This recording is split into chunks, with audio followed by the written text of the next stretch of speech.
নির্যাতিত হয়েছে মুসলমানদের চাকরি বিষয়ে আমরা জাতীয় দল নির্বিশেষে সবাই ঐক্যবদ্ধ আছি। যারা ষড়যন্ত্র করে আমাদের মুসলমানদের ভিতরে তারা ঐক্য সৃষ্টি করতে চাচ্ছেন তারা কোনদিন সফল হতে পারবে না। সবাইকে আন্তরিক ধন্যবাদ আমার বক্তব্য শেষ করছি। আমার তৌফিকুল্লাহ। সংগ্রামী সমাবেশ এই পর্যায়ে বক্তব্য নিয়ে আসেন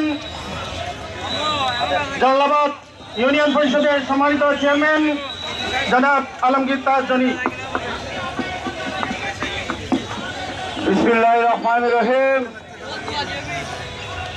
সম্মানিত তৌহিদি জনতা, আজকে আমরা একত্রিত হয়েছি শুধুমাত্র আমরা মুসলমান, ঠিক কিনা?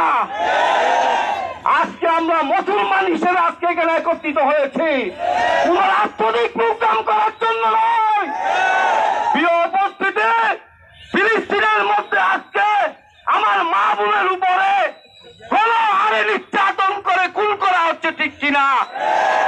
আজকে আমাদের ফিলিস্তিনে গিয়ে যুদ্ধ করার হয়তো বা ক্ষমতা নেই, কিন্তু ঈদগাহ উপজেলার সমস্ত মুসলমান ধর্ম নির্বিশেষে আজকে বাস স্টেশনে এসে দেখিয়েছে আমরা বৃহত্তর ঈদগাহ উপজেলা সকল মুসলমান ফিলিস্তিনের পক্ষে, ঠিক কিনা?